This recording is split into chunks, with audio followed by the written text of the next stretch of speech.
बिभ्रते जगन्ति वहते भूगोलमुद्बिभ्रते दैत्यं धारयते बलिं चलयते क्षत्रक्षयं कुर्वते पौलस्त्यं जयते हलं कलयते कारुण्यमातन्वते म्लेच्छान् मूर्छयते दशाकृतिकृते कृष्णाय तुभ्यं नमः वराहपीडं नटवरवपुः कर्णयो कर्णिकारं बिभ्रद्वासः कनककपिशं वैजयन्तीं च मालाम् रन्ध्रान्वेणो अदरसुधया पूरयन् गोपवृन्दैः बृन्दारण्यं स्वपदरमणं प्राविशद्गीतकीर्ति यं प्रव्रजन्तमनुपेतमपेतकृत्यं द्वैपायनो विरहकातरया जुहाव प्रीति तन्मयतया तरवोऽभिनेदु तं सर्वभूतहृदयं मुनिमानतोऽस्मि निगमकल्पतरोर्गलितं फलं शुकमुखादमृतद्रवसंयुतं पिबत भागवतं रसमालयं मुहुरहो रसिका भुवि भावुका कृष्णाय वासुदेवाय हरये परमात्मने प्रणतक्लेशनाशाय गोविन्दाय नमो नमः कृष्णाय वासुदेवाय देवकी नन्दनाय च नन्दगोपकुमाराय श्रीकृष्णाय नमो नमः सच्चिदानन्दरूपाय विश्वोत्पत्त्यादिहेतवे तापत्रयविनाशाय श्रीकृष्णाय वयं नुमः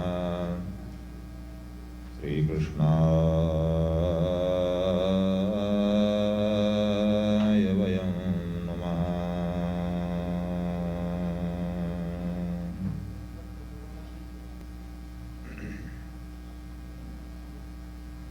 बोलो श्री कृष्णचंद्र भगवान की जय। राजा रामचंद्र महाराज की जय। वीर बजरंगबली की जय। श्रीमद्भागवत महापुराण की जय। श्री वेदव्यास भगवान की जय। गोविंद हरे गोपाल हरे गोविंद हरे गोपाल हरे गोविंद हरे गोपाल हरे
हमारा सारा जीवन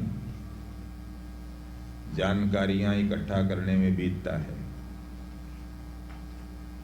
भिन्न भिन्न विषयों की जानकारियां मिल जाएं, जितनी जानकारियां होंगी उतने ही हम बड़े विद्वान समझे जाएंगे। ये हमारे जीवन का सामूहिक प्रयास है। परंतु संत कहते हैं, आचार्य कहते हैं, जिस चीज को जाने बिना हमारा काम चल सकता है उसको जानने में हम जीवन लगाते हैं, परंतु जिसको जाने बिना हमारा कोई व्यवहार चल नहीं सकता उसको जानने की कोशिश नहीं करते। इसलिए क्या जानना जरूरी नहीं है और क्या जानना चाहिए, इसकी ओर ध्यान आकृष्ट करने के लिए संत कहते हैं, धन जाना पुत्र जाना मित्रो कलत्र जाना। कलत्र माने पत्नी। धन जाना पुत्र जाना मित्र ओ कलत्र जाना। प्रेम और हेम तूने बार बार जाना है। प्यार जाना यार जाना तन का श्रृंगार जाना। कारोबार जाना और बार बार जाना है। छल जाना छंद जाना काव्यो प्रबंध जाना। खाना पीना जाना और आना जाना जाना है। सब कुछ जाना पर कुछ नहीं जाना। यदि उसको नहीं जाना तुझे जिसके पास जाना है। धन यौवन उड़ जाएंगे जैसे उड़त काफूर। मन मूरख गोविंद भज क्यों चाटत जग धूर। जैसे 1000 कोशिश करने पर भी कपूर रहता नहीं, उड़ जाता है। कितना संभाल कर रखो। जो समझदार दुकानदार हैं वो कपूर को जल्दी उड़ जाने से बचाने के लिए उसके पास काली मिर्च रखते हैं, तब कहते हैं देर में उड़ता है, परंतु उड़ता जरूर है देर सवेर। इसी प्रकार हमारा यौवन जवानी कितना बचाकर संभाल कर रखें। मुट्ठी में बंद रेत की तरह धीरे धीरे रिश्ता है, कम हो जाता है। कितने संभालो, कितनी कोशिश करो कि हम हमेशा जवान बने रहें, कभी बुढ़ापा हमारे पास ना आए, पर ऐसा हो नहीं पाता। इसलिए जब हमारे किए कुछ होता नहीं तो करने की कोशिश भी बेकार है। इसी बात की ओर संत कहते हैं, धन यौवन उड़ जाएंगे जैसे उड़त काफूर। मन मूरख गोविंद भज क्यों चाटत जग धूर। गुण गोविंद गायो नहीं जन्म अकारथ कीन। कह नानक हरि भज मना जैसे जल को मीन। संग सखा सब तज गए को न निभियो साथ। कह नानक अस विपत में एक टेक रघुनाथ। बहु बीती थोड़ी रही नारायण अब चेत। काल चिरैया चुग रही निशि दिन आयु खेत। चलो सखी तहाँ जाइए जहाँ बसे ब्रजराज। गोरस बेचे हरि मिले एक पंथ दो काज। अपने अपने घरन के सब काहू को पीर। तुम्हें पीर सब घरन के धन्य धन्य रघुवीर। मिसरी को मिछरी कहत, कहत क्षीर सन क्षीर। छोटो सो सुत नंद को, हरे हमारी पीर। बोलो मंगल मूर्ति भगवान की, श्री सुखदेव महाराज की। जन्माद्यस्य यतोऽन्वयादितरतः चार्ते स्वभिज्ञस्वराट्। तेने ब्रह्महृदाय आदिकवये मुह्यन्ति यत्सूरयः। तेजो वारिमृदां यथा विनिमयो यत्र त्रिसर्गो मृषा। धाम्ना स्वेन सदा निरस्तकुहकं सत्यं परं धीमहि। धर्मः प्रोज्झितकैतवोऽत्र परमो निर्मत्सराणां सतां। वेद्यं वास्तवमत्र वस्तु शिवदं तापत्रयोन्मूलनम्। श्रीमद्भागवते महामुनिकृते किं वा परैरीश्वरः। सद्यो हृद्यवरुध्यतेऽत्र कृतिवे शुश्रूषुभिस्तत्क्षणात्। निगमकल्पतरोर्गलितं फलं शुकमुखादमृतद्रवसंयुतं। पिबत भागवतं रसमालयं मुहुरहो रसिका भुवि भावुका। आनंदकंद पूर्णतम पुरुषोत्तम अकारण करुण करुणावरुणालय सर्वांतरात्मा सर्वाध्यक्ष अगणित घटना पटीयान कर्तुम अकर्तुम मन्यथा कर्तुम प्रभु सद्गन चिद्गन आनंद घन स्वरूप पूर्णतम पुरुषोत्तम भगवान श्रीमन्नारायण, जिनका दिव्य गुणानुवाद श्रीमद्भागवत महापुराण में वर्णित है। श्री सूत जी महाराज शौनक आदि महर्षियों को परम पवित्र नैमिषारण्य क्षेत्र में गोमती के दिव्य किनारे पर विद्यमान श्रवण करा रहे हैं।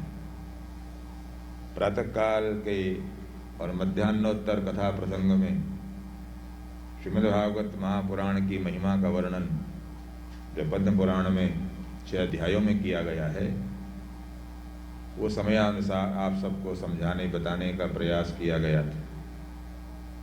अब मूल ग्रंथ में प्रवेश है।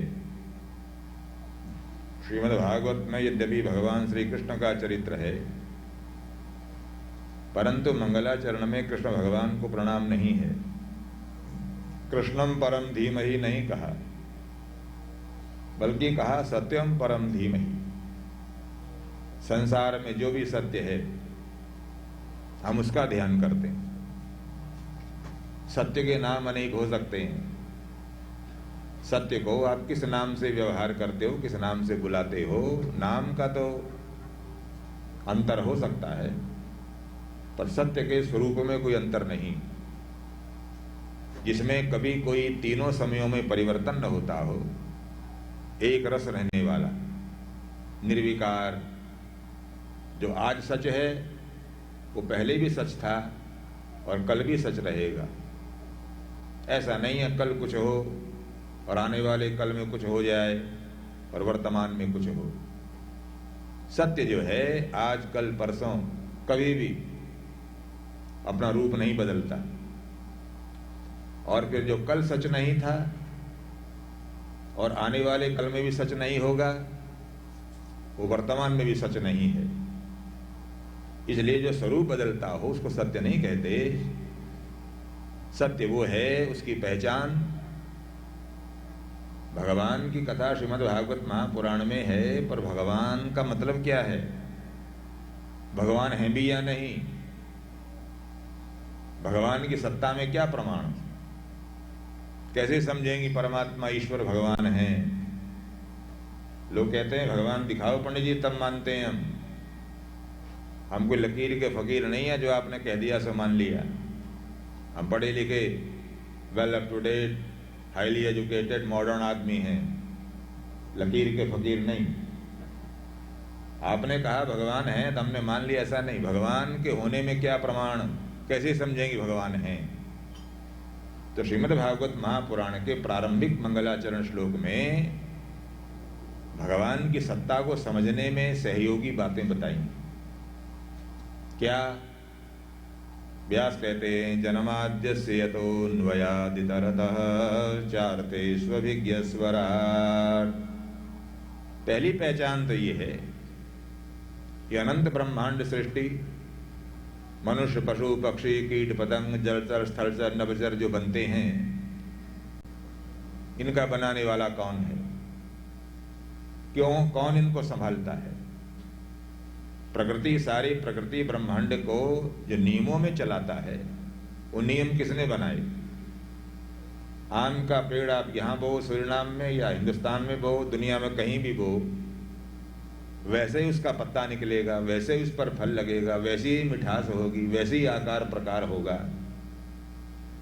कभी ये गलती नहीं होती कि आम की गुठली बोने पर उस पर नारंगी लग जाए या उस पर क्या नाम चकोतरा लग जाए, आप बोलते हो पंपुल मूस लग जाए, ऐसा कभी नहीं होता। ये जो प्रकृति को नियंत्रण में किया हुआ है, ये कौन करने वाला? हम अपने घर को नहीं चला पाते, प्रकृति को चलाना बहुत बड़ी बात है। हम घर के कायदे कानून बनाते हैं, रोज बदलने पड़ते हैं। अपने घर के बालकों को 5-4 बालक हैं, 1 आध बहू हैं, और हम खुद हैं, घर की नियमावली बनाते हैं, ऐसे रहेंगे, इतने बजे उठेंगे, इतने बजे सोएंगे, पर वो नियम घर में ही नहीं चल पाते।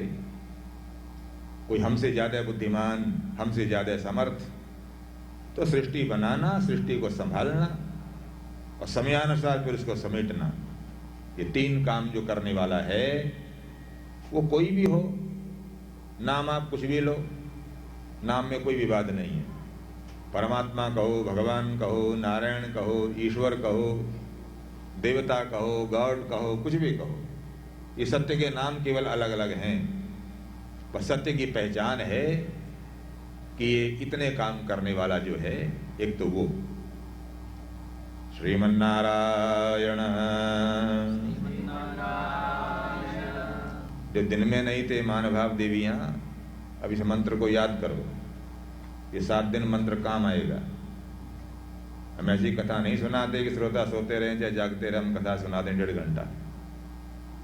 जितनी देर कथा सुनेंगे आप हमारे साथ रहो, क्या कह रहे हैं हम, बुद्धि में दिमाग को ले जाने, बुद्धि में बात को ले जाने का प्रयास करो। इसलिए श्रीमन नारायण बोलो जिनकी कथा है, नारायण में मन लगा रहेगा, एक तो प्रयोजन ये है।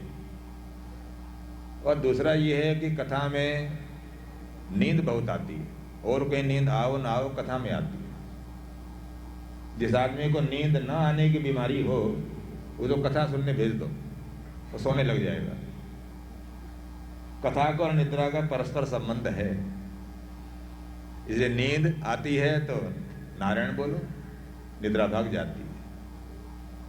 और तीसरी बात महत्वपूर्ण है, जब आपने घर बनाया होगा, अपना मकान बनाया, एक ईंटा रखने के बाद दूसरा ईंटा रखने से पहले दोनों ईंटों के बीच में मसाला लगाया जाता, सीमेंट। अगर सीमेंट न लगे, ईंट पर ईंट रखते चले जाओ, बहुत कमजोर दीवार, एक धक्का लगेगा गिर जाएगी। इसलिए हम भी बीच बीच में श्रीमन नारायण का सीमेंट लगाते हैं, जिससे कथा चिपकती हुई चली जाए। कमजोर कथा 1000 बार सुनते हो, कोई 1 आध बात याद भी रहे। ये नारायण नाम बीच बीच में बोलना, श्रीमन नारायण नारायण नारायण।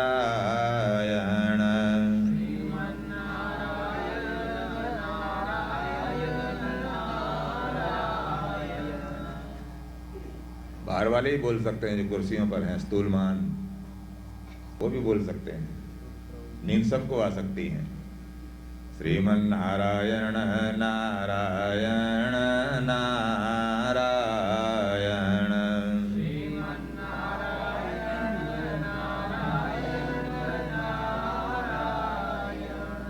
और दूसरी पहचान सत्य की, ये नियम है संसार में, यत्यत कार्यम तत्तत कर्तजन्यम।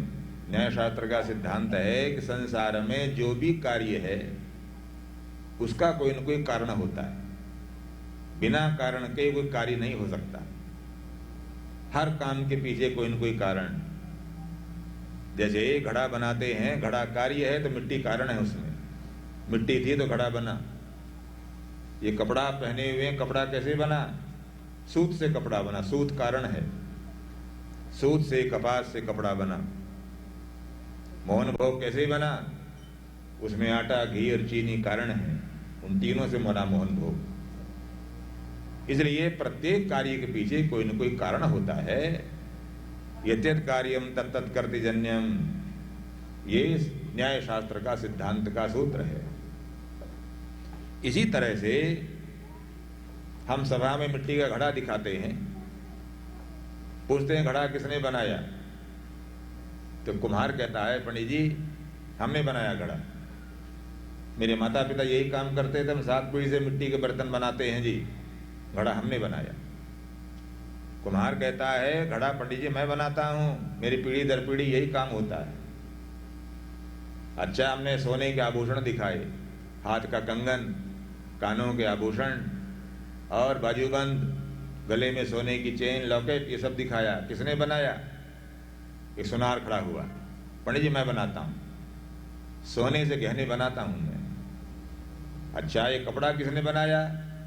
जुलाहा बोला पंडित जी मैंने बनाया कपड़ा, मैं कपड़े बनाने का काम करता हूं। ये मेज, कुर्सियां, तख्त किसने बनाई? तो बढ़ई बोलता है कि मैं लकड़ी से मेज कुर्सी बनाता हूं पंडित जी। ठीक, अब हमने सवाल किया कुम्हार से कि तुम मिट्टी से घड़ा बनाते हो? हाँ पंडित जी बनाता हूं। तुमने जरा हमारे को मिट्टी बनाकर दिखाओ कैसे बनती है। मिट्टी कैसे बनती है ये बताओ। तो कुम्हार कहता महाराज मिट्टी से घड़ा बना सकता हूं पर मिट्टी बनाना मुझे नहीं आता, मैं नहीं जानता मिट्टी कैसे बनती है। कुम्हार की बात जाने दो, संसार में कोई दुनिया में ऐसा बुद्धिमान वैज्ञानिक नहीं है, सारी संसार की बात करता हूं, जो मिट्टी बनाना जानता हूं। अभी मिट्टी बनाने की योग्यता नहीं संसार के बुद्धिमान वैज्ञानिकों के पास, चाहे चांद पर चले जाएं, चाहे कहीं भी पहुंच जाएं, पर मिट्टी किस चीज से बनती है ये नहीं जानते। पर भगवान ने एक ऐसा जीव बनाया, छोटा सा कीड़ा, वो मिट्टी बनाने का काम करता है। बस उसका काम है मिट्टी बनाना। कपड़े की मिट्टी बना देगा, लकड़ी की मिट्टी बना देगा, कागज की मिट्टी बना देता है। हमारे यहाँ बोलते हैं दीमक, इधर पता नहीं होता है कि नहीं होता है।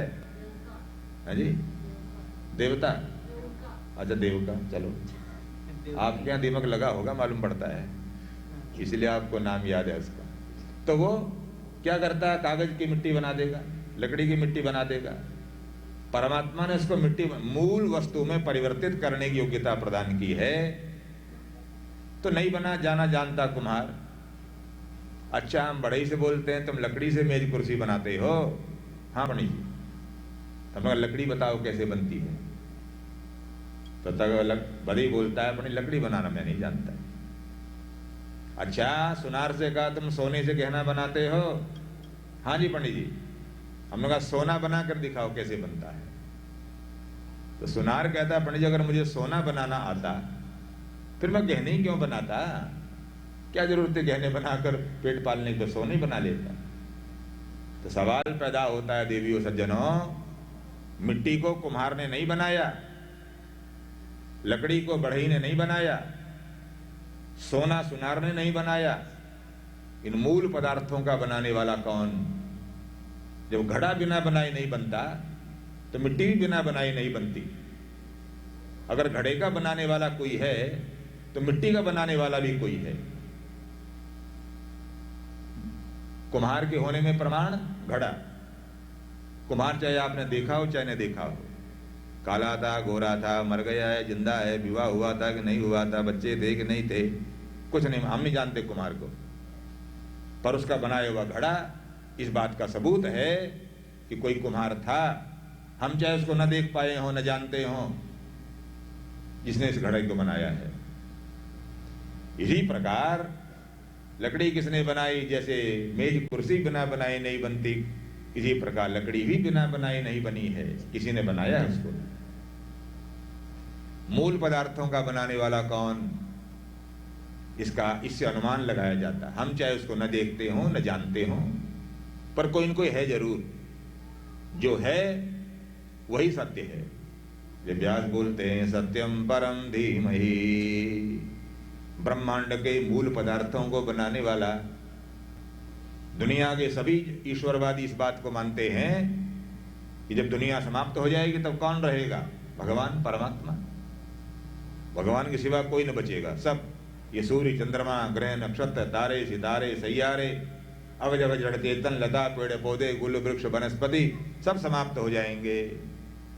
तब कौन बचेगा? केवल परमात्मा भगवान। तो सवाल पैदा होता है, जब दोबारा संसार बनता है तो संसार को बनाने का मटेरियल भगवान कहां से लाते हैं, जब और कुछ है ही नहीं उनके सिवाय। जैसे कुम्हार ने घड़ा बनाया तो मिट्टी पहले से मौजूद थी, कुम्हार ने मिट्टी से घड़ा बना दिया। इसी प्रकार परमात्मा के सिवाय कोई बचता तो है ही नहीं, तो संसार किस चीज से बनाते हैं? वो मूल पदार्थ कहां से आता है? इसका उत्तर दुनिया का कोई व्यक्ति नहीं दे पाता, श्रीमद् भागवत देता है। श्रीमद् भागवत महापुराण कहता है परमात्मा संसार बनाते समय अपने आप को ही पदार्थ के रूप में परिवर्तित करते हैं। भगवान ही संसार बनते हैं। जैसे माताएं जानती हैं दही क्या है, दूध है, दूध ही दही बनता है, दही कोई अलग पदार्थ नहीं है। जरा खटाई का संयोग हो जाने पर दूध ही दही रूप में परिवर्तित हो जाता है। जैसे इसी प्रकार माया का संपर्क हो जाने पर ब्रह्म ही ब्रह्मांड हो जाता है। भगवान ही परमात्मा रूप में संसार रूप में परिवर्तित हो जाते हैं।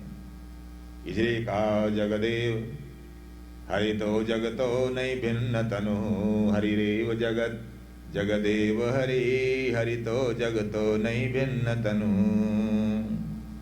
ये संसार भी परमात्मा का रूप है। और गोस्वामी तुलसीदास जी महाराज इसीलिए संसार के स्त्री पुरुष प्राणियों सबको भगवत रूप मान करके प्रणाम करते हैं। वो चौपाई आप सबको याद होगी, तुलसीदास जी महाराज जो कहते हैं सिया राम मय सब जग जाने, करहूं प्रणाम जोरी जुग पानी।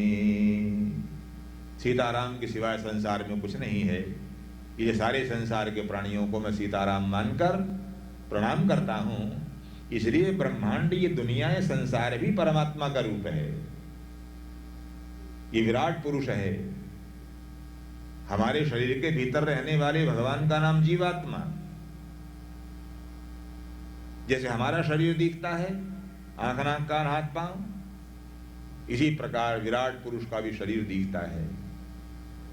श्रीमद् भागवत महापुराण कहता है भूपादौ यस्य नाभि वियदसुरनिलः चंद्र सूर्य उच नेत्रे। जैसे हमारी आंखें हैं, इसी प्रकार विराट पुरुष की आंखें सूर्य चंद्रमा। जैसे हमारे शरीर में नस नाड़ियां हैं, रक्तवाहिनी शिराएं यहां से वहां खून को ले जाती हैं, ऐसे ही जितने संसार के नदी नाले हैं, गंगा यमुना सिंधु सरस्वती नर्मदा कावेरी आदि नदियां, अथवा यहाँ की सब नदियां, संसार भर की सब नदी नाले विराट के शरीर की नस नाड़ियों की तरह हैं। जैसे हमारे शरीर में हड्डियां हैं, जितने पर्वत हैं विराट के शरीर की अस्थियों के समान हैं। और जैसे हमारे शरीर में बाल हैं, रोम सारे शरीर पर 3.5 करोड़ रोम हैं शरीर पर। विराट के शरीर पर ये पेड़ पौधे लता गुल्म वृक्ष वनस्पति, ये सब विराट पुरुष के शरीर की रोमराजी की तरह। इसीलिए हमारे यहाँ हरे पेड़ को काटना अपराध माना गया है। पाप है हरे पेड़ को काटना। जैसे किसी जीते जागते आदमी को तलवार चाकू चलाकर मार डालना अपराध है, इसी प्रकार हरे भरे पेड़ को काटना भी पाप है। पेड़ पौधों में भी प्राण है, वो भी सुख दुख अनुभव करते हैं। इसीलिए जब पूजा के लिए पत्ते चाहिए हमें, अपने लिए नहीं, पूजा के लिए, तो तुलसी दल भी तोड़ते हैं हाथ जोड़कर। ठाकुर जी की पूजा के लिए पत्ता चाहिए, हे तुलसी माता। हाँ, दीपक जलाते हैं, आरती जलाते हैं, तुलसी महारानी नमो नमः। हरि की पटरानी नमो नमः। एक पौधे को दीपक दिखाना, पौधे की आरती करना, ये वनस्पति का प्रतीक है। हमने इसका एक पत्ता लिया है भगवान का भोग लगाने के लिए, तो प्रार्थना पूर्वक, बलपूर्वक नहीं। जो अपना बल दिखाकर पेड़ की टहनी काटता या तोड़ता है, उसका कुफल उसको भोगना पड़ता है।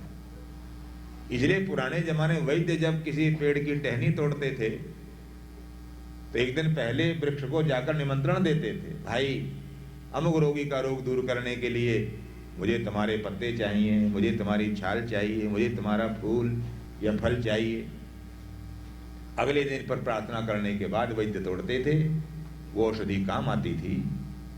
इसलिए हमारे यहाँ उपकार में परोपकार की हड्डियां देने वाले महात्मा हुए। दधीची महाराज ने अपनी हड्डियां दी थी, कथा भागवत में सुनोगे आप। इसी प्रकार लोकोपकार के लिए वृक्ष भी दान करते हैं, फूल देते हैं, फल देते हैं, आपकी पूजा में काम आते हैं, पत्ते देते हैं, बंधनवार बनाते हो। अरे दवा है, औषधि। जिसके द्वार पर तुलसी का पौधा है वो त्रितापक न तुलसी का, तुलसी के 2 पत्ते अगर पानी में उबाल कर पी लिए जाएं तो पुराना ज्वर बुखार दूर हो जाता है। तो औषधियाँ भी हैं ये। इतना उपकार करने वाले वनस्पति, पेड़ पौधे, इनके साथ जोर जबरदस्ती नहीं करना, प्रार्थना पूर्वक पत्ता लेना। तो ये क्या है? विराट के शरीर की रोमराजियों की तरह। श्रीमन्नारायण श्रीमन्नारायण नारायण नारायण।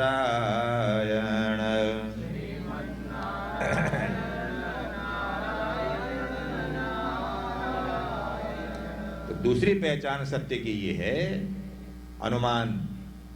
जैसे घड़ा कुमार के होने में प्रमाण है, इसी प्रकार ये ब्रह्मांड ब्रह्म के होने में प्रमाण है। ब्रह्म है तो ब्रह्मांड बना है। उस परम सत्य का वेदव्यास महाराज प्रारंभ में ध्यान करते हैं। सत्यम परम धीमहि। उस सत्य को हम श्री कृष्ण नाम से याद करते हैं, उसी सत्य को श्री राम नाम से याद करते हैं। भागवत में 24 अवतारों की कथा आती है। कौन अवतार, कोई आवेशावतार है, कोई छायावतार है, कोई यानी पूर्णावतार है। उनकी कथाएं समयानुसार आप श्रवण करोगे। और धर्म प्रोज्जित कही तवोत्र परमो निर्मत्सराणाम सताम वेद्यम वास्तवमत्र वस्तु शिवदम तापत्रयोन्मूलनम। श्रीमद् भागवत महापुराण में शुद्ध धर्म का वर्णन किया गया। धर्म प्रोज्जित कैतवः। क्षमा कीजिए, आज का धर्म के नाम पर बहुत पाखंड फैले हुए हैं। लोग शास्त्र को, ग्रंथ को प्रमाण नहीं मानते। हम जैसा कह दिया, हम जैसा बोलते हैं वही प्रमाण है। सज्जनों, ये बात मैं बार बार बोलता हूं। जैसे रोग हो जाने पर आप केवल डॉक्टर की बात मानते हो, जो दवा डॉक्टर तजवीज करता है वो खाते हो।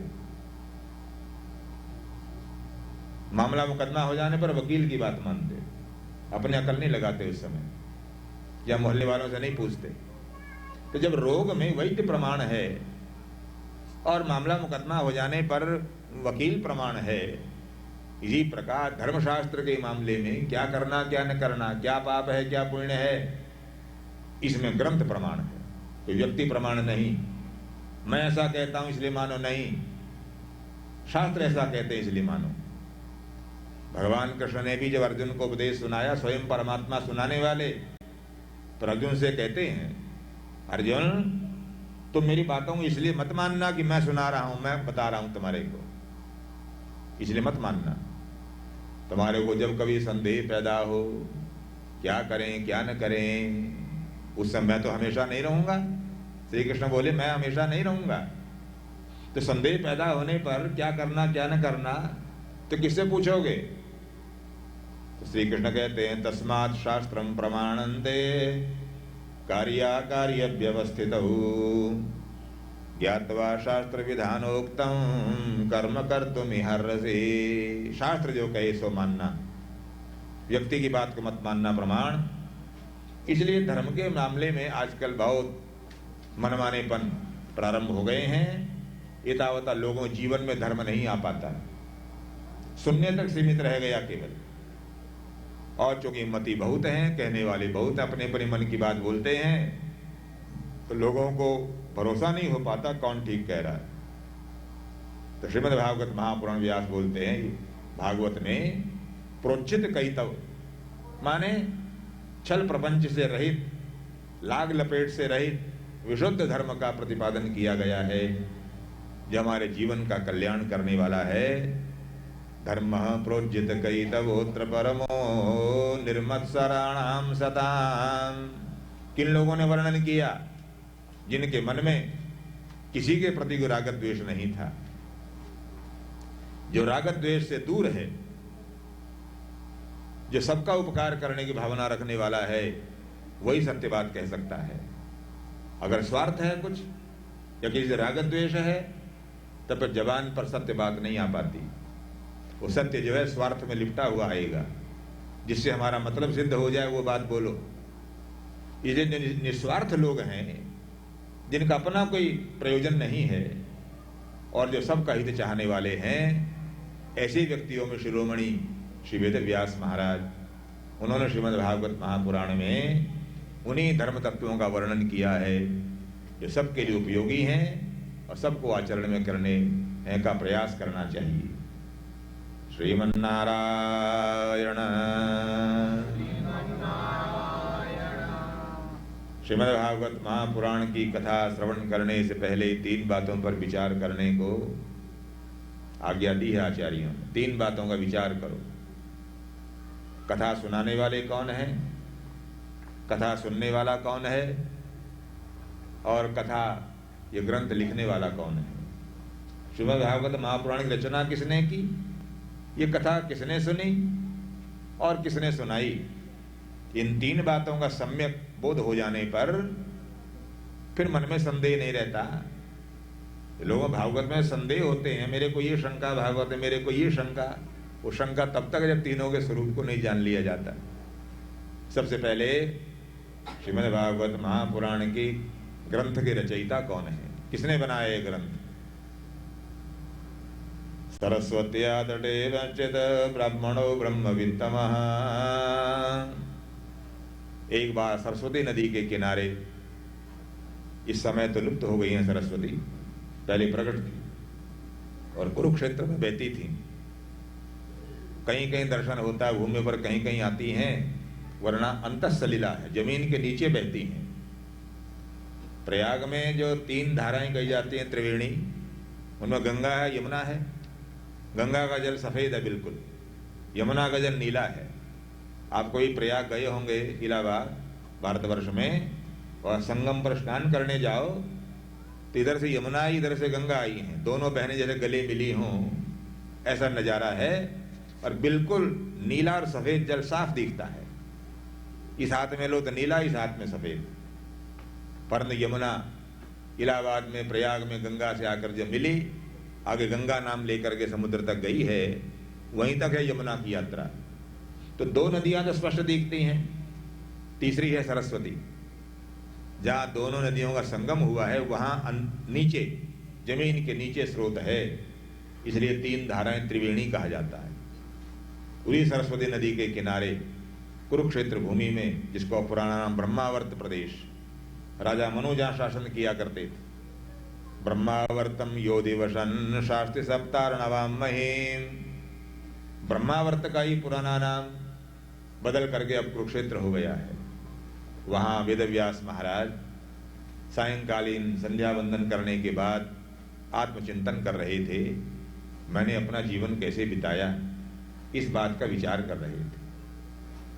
अहन्य निवेक्षेत नरः चरितमात्मनः किन्नु मे पशुभिस्तुल्यं किन्नु सत्पुरुषैः समम्। सज्जनों, शास्त्र बोलता है, जैसे हम अपने रुपए पैसे का हिसाब रोज करते हैं, रात को सोने से पहले दुकानदार हिसाब मिलाता है, ठीक है कि नहीं है, बैलेंस। अगर बैलेंस में गड़बड़ है तो रात को नींद नहीं आएगी, परेशान रहेगा, कहाँ गया कहाँ गया।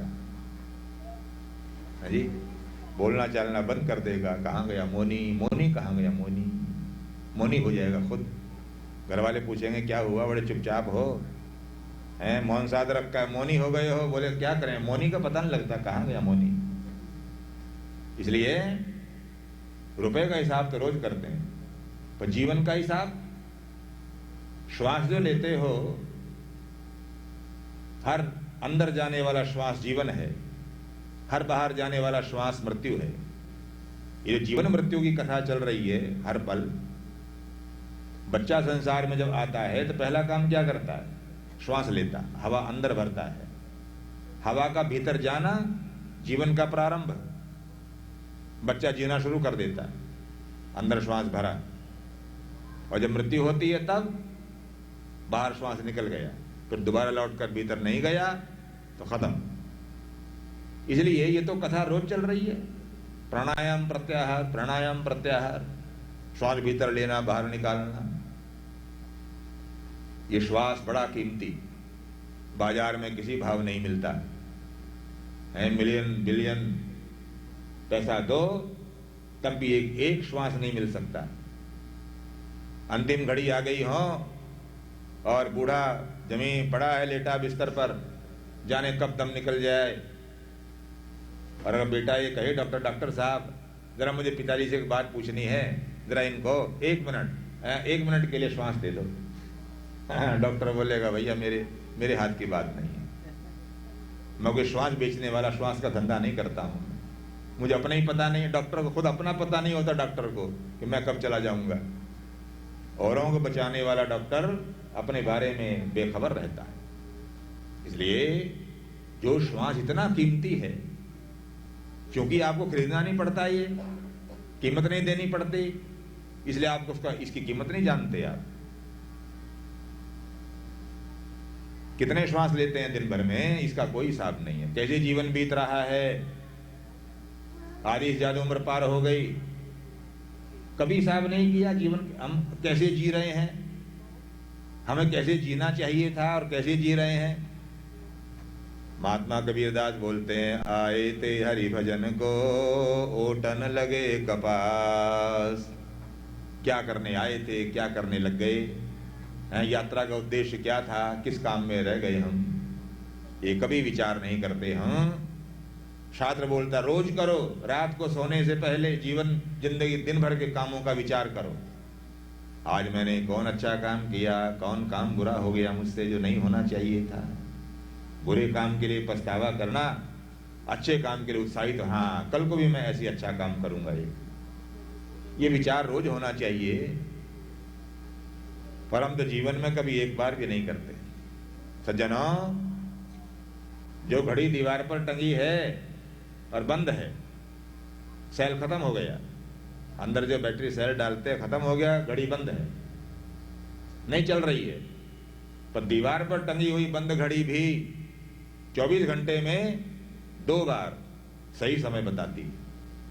चाहे बंद है, नहीं चल रही है चाहे, तब भी 2 बार सही समय बताएगी।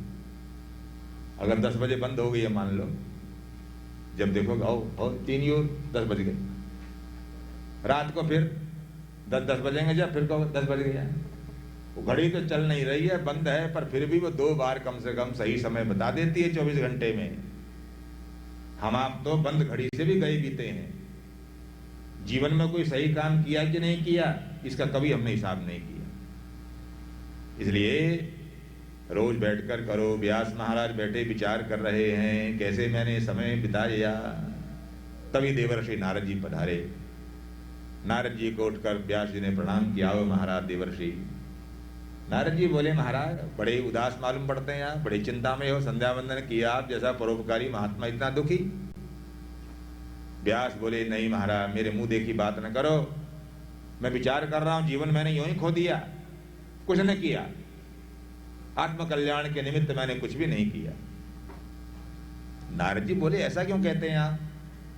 महाराज आपने तो 17 पुराण बनाए, 17 पुराण लिखे, 1 लाख श्लोकों का महाभारत लिखा, 1 लाख श्लोक, यन्न भारते तन्न भारते। जो भारत में नहीं, माने महाभारत में जो बात नहीं है वो दुनिया में कहीं नहीं है, और जो महाभारत में है वो सब जगह है। यन्न भारते तन्न भारते। व्यासोच्छिष्टम जगत सर्वम। व्यास ने जो कुछ कह दिया महाभारत में दुनिया के कवियों ने, लेखकों ने सब झूठन है, व्यास की झूठन। इतना बड़ा काम किया आपने, और नाम तो आपका था कृष्ण, सांवले रंग के थे, यमुना के द्वीप में पैदा हुए थे, ये द्वैपायन, कृष्ण द्वैपायन नाम तो ये था। पर वेदव्यास क्यों कहने लगे? बोले वेदान विव्यास यस्मात् स वेदव्यास इति स्मृतः। आपने वेदों को विषयानुसार छांटा। 1,00,000 मंत्रों वाले वेद को विषयों के अनुसार, भगवान की स्तुति के मंत्रों को अलग छांटा, उसका नाम रखा ऋग्वेद। यज्ञ में काम आने वाले मंत्रों का अलग छांटा, नाम रखा यजुर्वेद। और भगवान की प्रार्थनाओं को कैसे गाया जाए, गान पद्धति बताने वाले वेद का नाम सामवेद। और इस लोक को कैसे सुखी बनाए, ये बताने वाले ग्रंथ का नाम अथर्ववेद, तो नाम हुआ वेदव्यास। तो आपने बहुत काम किया महाराज, ऐसा क्यों बोलते मैंने कुछ नहीं किया? आप जैसे परोपकारी महात्मा तो मिलना मुश्किल है।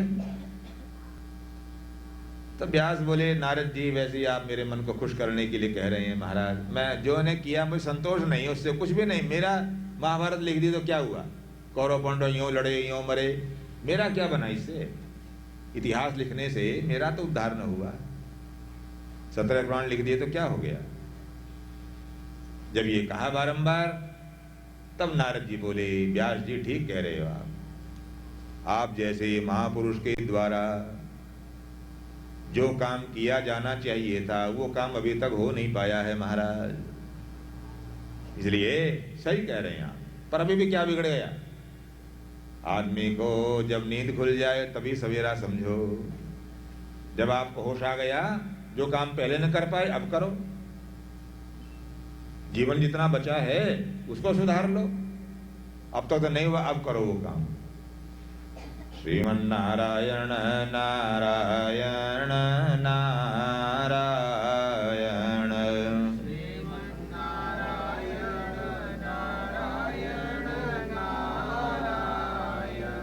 बहुत से लोग हमारी धोती चादर तिलक देखकर कथा सुनने के साथ साथ, और पंडित जी हाथ भी देखते हो क्या आप? हमने कहा चलो बोलो क्या बात? बोले हाथ देखो मेरा। हमने क्यों? यूं हाथ बोला, पंडित मेरा हाथ देखो। हमने बहुत अच्छा हाथ है भाई, सुंदर। बोले ना ना सुंदर फुंदर नहीं, आप ये बताओ मेरा हाथ देखकर कि मैं कब मरूंगा। हमने हाथ तुम्हारे की दुनिया जीने की बात पूछती है, भले आदमी तो मरने की पूछ रहा है। मरने का क्या है? जब मौत आती है आदमी मर जाते हैं, मृत्यु का क्या पूछना? और मौत किसी से पूछ कर नहीं आती। राजा हो, बाबू हो, गरीब हो, अमीर हो, छोटा हो, बड़ा हो, घर के अंदर हो, घर के बाहर हो, मृत्यु कभी भी पूछ कर नहीं आती। ये नहीं कि बड़े आदमी हैं साहब, मनेर हैं मनेर, पहले फोन कर लो, हेलो आए कि नहीं आए। मृत्यु ऐसे कोई पूछताछ करके नहीं आती है, आ जाती है। तो मृत्यु की बात क्यों पूछते हो भैया? जीने की बात पूछो। श्रीमन्नारायण नारायण नारायण, बोलो बोलो।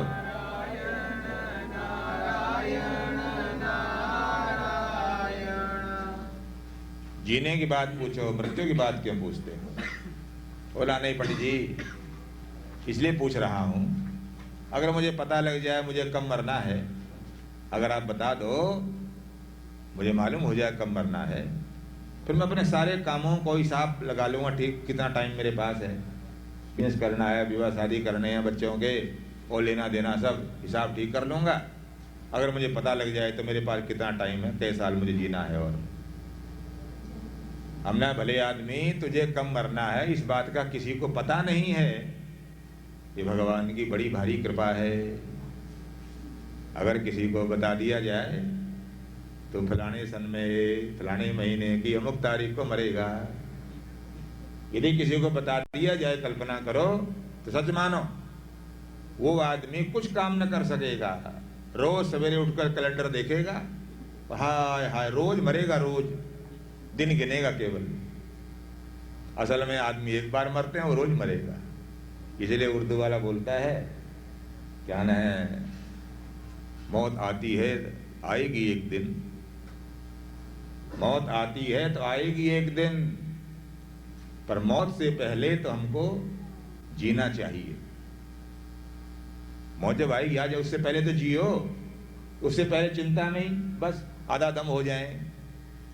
इसलिए पता नहीं है तो बहुत अच्छा है, भगवान की बड़ी कृपा है। पता क्यों लगाना चाहते हो? ना पंडित जी, मारा बता दो, आप टालो मत। हमने कहा अच्छा टालते नहीं है तो सुनो, आप सब भी माई भाई जो बैठे हुए हैं, अगर जानना चाहो जीवन की रफ्तार कैसे चल रही है, यदि घड़ी में चाबी भर दो, अगर चाबी वाली घड़ी हो तो चलेगी 2-3-4 दिन, सेल डाल दो, साल 1.5 साल 2 साल चलेगी, चलती रहेगी। इसी प्रकार परमात्मा भगवान जब बालक को संसार में भेजते हैं तो 100 बरस तक जीने के लायक श्वास भर के भेजते हैं। 100 साल तक जीने के लायक। वक्त से पहले जो मरते हैं अपनी गलती से, इसलिए 100 साल के लायक श्वास हैं। अगर तरीके से खर्च करो, तुम्हारे पास 100 रुपया है, खर्च करना है, 1 रुपया रोज खर्च करो तो 100 दिन खर्च करोगे। और भैया 20 रुपया रोज करो तो 5 दिन में क्लार, मामला खत्म। वो तो पूंजी है, जैसे तरीके खर्च करो तुम। इसी प्रकार श्वास भी पूंजी है। कैसे चल रहा है जीवन, कितनी उम्र बीत गई, कैसे बीत गई, अगर जानना हो अपने सामने कभी घड़ी रख कर बैठो, घड़ी जिस घड़ी में वो सेकंड की सुई भी हो, और तब देखो तुम्हारे 1 मिनट में कितने श्वास चलते हैं। 1 मिनट में कई बार श्वास लिया। श्वास माने हवा भीतर भरना और बाहर निकालना, इसका मतलब एक श्वास कितनी बार लिया। यदि आपने 1 मिनट में 15 बार श्वास लिया हो, पर 1 मिनट में 15 श्वास अगर लिए हैं, आगे हिसाब लगा लो बस। 1 मिनट में 15 लिए श्वास तो 1 घंटे में 900 हुए, और अगर 1 घंटे में 900 हुए तो 24 घंटे में 21,600 हुए।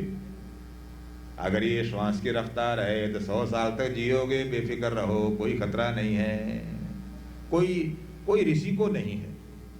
लोग बोलते हैं ना कोई ऋषि को तो नहीं पड़े जी, ना कोई ऋषि को नहीं, 100 साल तक जियोगे। पर जब घड़ी लेकर बैठोगे तब पता लगेगा रफ्तार क्या है श्वासों की। ये जो शास्त्र बोलता है शराब मत पियो, मांस मत खाओ, पराई बहू पे बुरी नजर मत डालो, क्यों, क्या बिगड़ता है ऋषियों का? शराब पिएगा जल्दी मरेगा, मांस खाएगा उसकी दुर्गति होगी। कबीरा तेरी झोंपड़ी गलकटियन के पास, जो करेंगे सो भरेंगे, तू क्यों भया उदास। ऋषियों को क्या लेना, जो बुराई करेगा बुराई फल भोगेगा। पर नहीं, महात्मा ऋषि दूरदर्शी होते हैं। कुमार्ग पर चलने वाला आत्महत्या के मार्ग पर जा रहा है, वो उसको सावधान करना ऋषियों का कर्तव्य है, ये रोकते हैं। जो घड़ी लेकर बैठोगे तो मालूम पड़ेगा निकलने चाहिए 15 श्वास 1 मिनट में 100 साल तक जीने के लिए, पर निकल रहे हैं 25, 30, 36 तक। ऐसे महारथी हैं 2.5 गुना श्वास निकाल रहे हैं। ये जो शास्त्र बोलता है ज्यादा सो मत, ज्यादा सोना, लोग कहते बड़ा आराम मिलता है, बड़े सोने में बड़ा आराम जी। हाँ, सो गए, दिन रात को भी सो गए और दिन में भी सो गए, मौका मिल गया कथा में भी सो गए, बड़ा आराम सोने में। किस किस को याद कीजिए, किस किस को रोइए, आराम बड़ी चीज है, मुंह ढक के सोइए।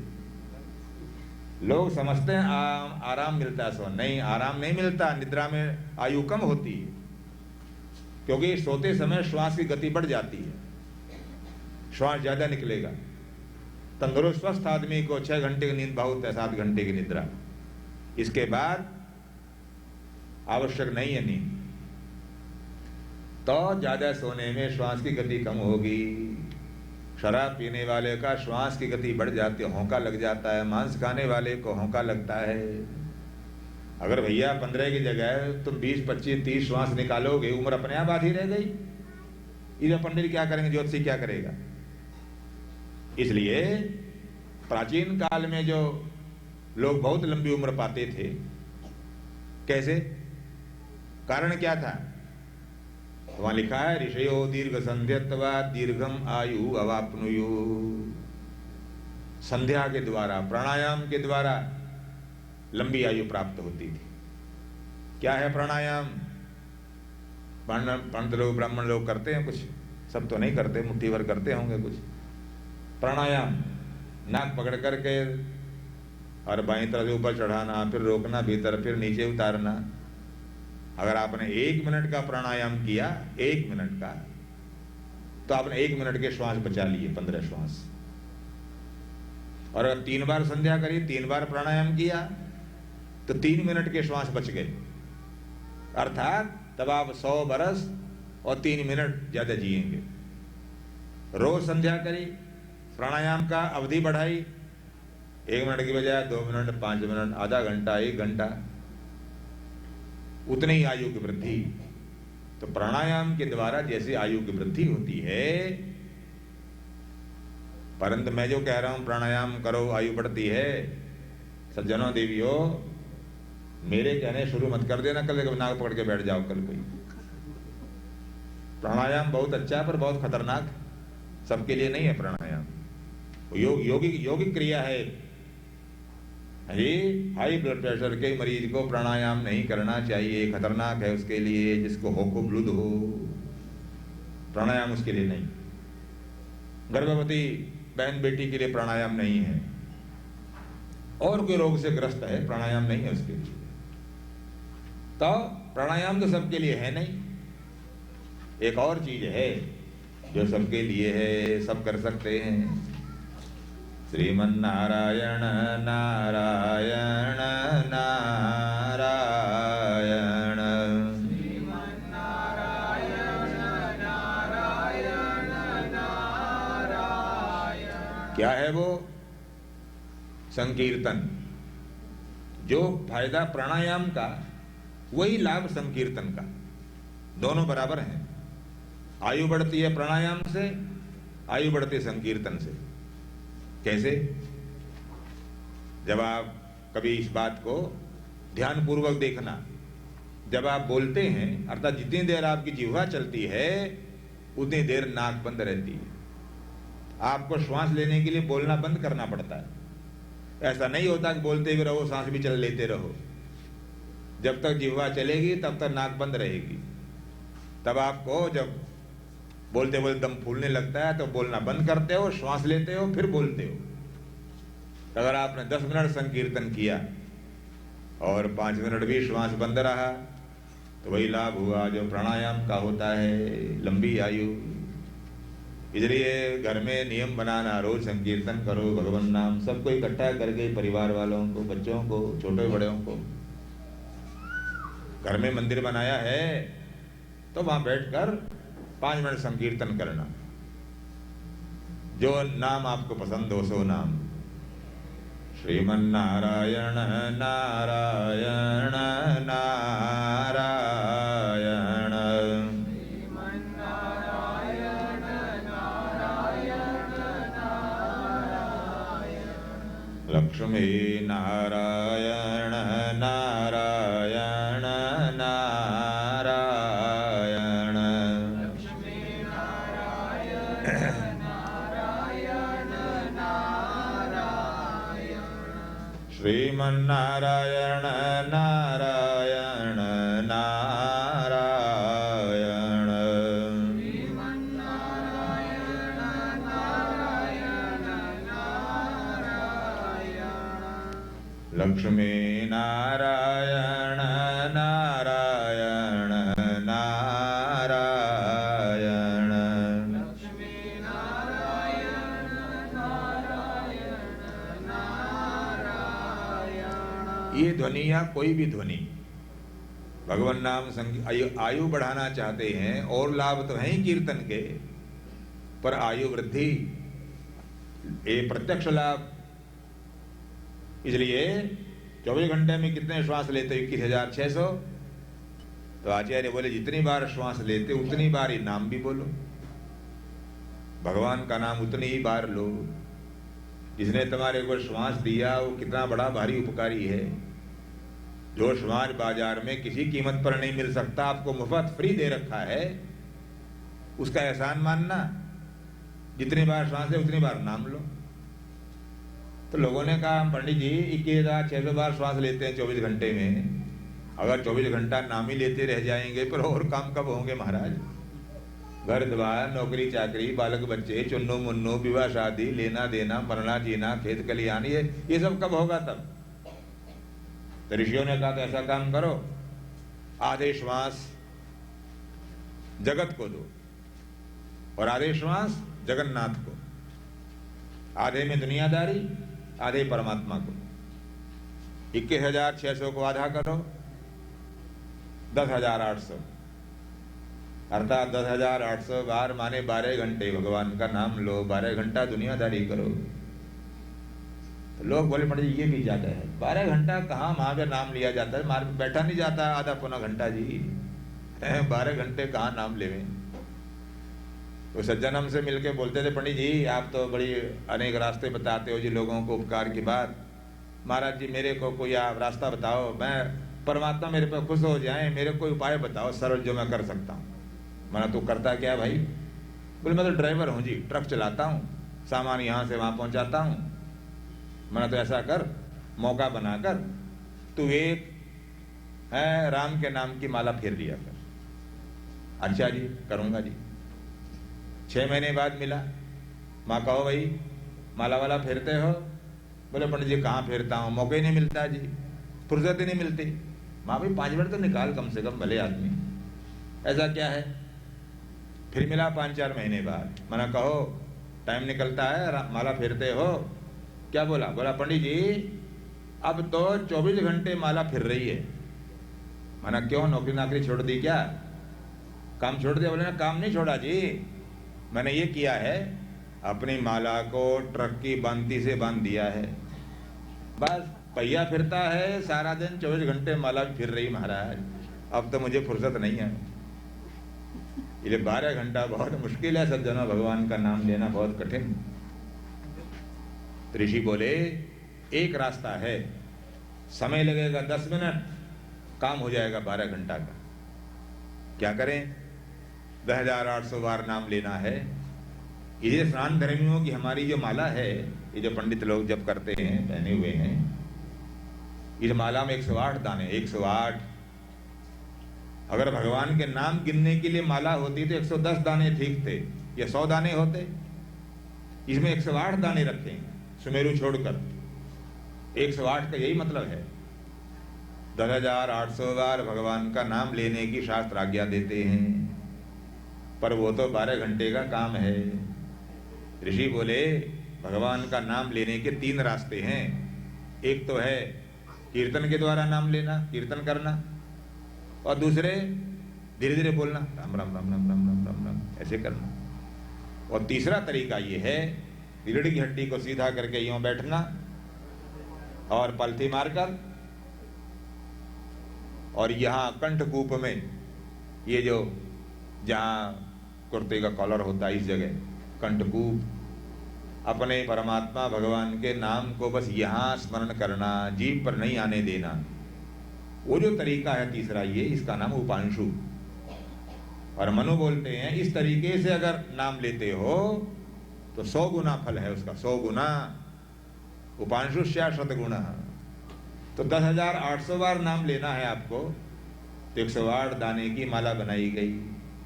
उस माला पर एक बार उपांशु जब कर लो तो वो 100 गुना होकर 10,800 के बराबर हो जाएगा। समय लगेगा 10 मिनट और काम हो गया 12 घंटे का। इसलिए कम से कम एक माला भगवान नाम की रोज करना जी। कथा सुनने जो महानुभाव देवियां पधारी हैं, और कथा सुनने के बाद भी ऐसे की ऐसे रहे जैसे आए थे वैसे ही, तो कथा में आने कोई अर्थ नहीं हुआ। ये कथा सुनने के बाद बात जीवन में ग्रहण करने के लायक जो तुम कर सकते हो, ऐसी बात को स्वीकार करना। तो एक माला जब कोई कठिन काम नहीं है, बहुत देर भी नहीं लगती, 5-10 मिनट में सब काम हो जाता है। श्रीमन्नारायण। बाहर वालों को पता नहीं बोलते हैं कि नहीं बोलते हैं। बोलो श्रीमन नारायण नारायण नारायण।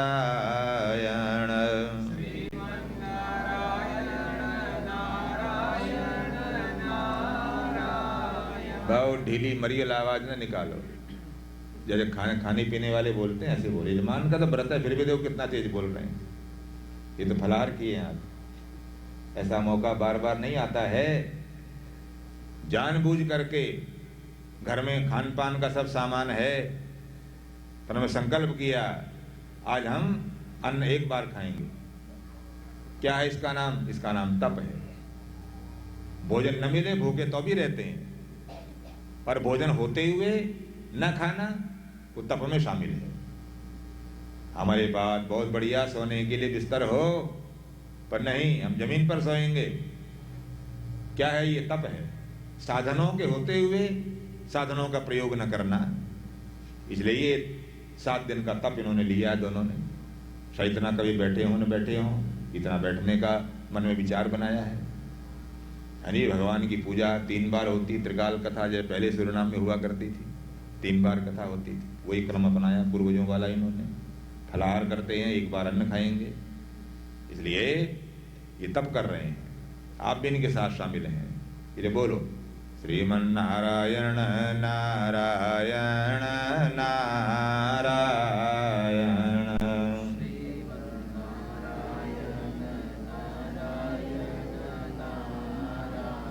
हाँ, बड़े प्रेम से बोले। इतना ध्यान रखो कि आवाज बाहर न जाने पाए, कोई सुन न ले के अंदर कोई बोल रहा है। हाँ, हो सकता है कोई सिपाही आ जाए, पकड़ के ले जाए। अभी ऐसे खतरे का वक्त आया नहीं है, पर फिर भी लक्ष्मी नारायण नारायण नारायण। लक्ष्मी नारायण नारायण नारायण। वेदव्यास महाराज से बोले नारद जी, जो समय बचा है उसको सार्थक बनाओ महाराज। तस्यैव हेतो प्रयतेत कोविदो न लभ्यते यत्प्रमतामुपर्यधः। जो काम आज तक नहीं कर पाए, पशु पक्षी कीट पतंग बनने के बाद जो काम न हुआ, और देवता यक्ष गंधर्व किन्नर पिशाच गुजर सिद्ध विद्याधर बनने के बाद जो काम न कर पाओगे, वो काम इसी शरीर से हो सकता है। तो अब करो, क्या जितना उम्र बची है उसमें वो करो काम, दुखी न होगा। नारद जी बोले मेरे को देखो, अब तो मैं भक्तों का दर्शन करता हूँ, महात्माओं के साथ रहता हूँ, भगवान नाम संकीर्तन करता हूँ, पर पिछले जन्म में एक दासी का पुत्र था। मेरे पिता रहे नहीं, माँ मेरी विधवा, और ऋषियों के आश्रम में सफाई का, बर्तन वर्तन साफ करने का, झाड़ू बुहारी का काम किया करती थी। मैं अपनी माँ के साथ रहता था।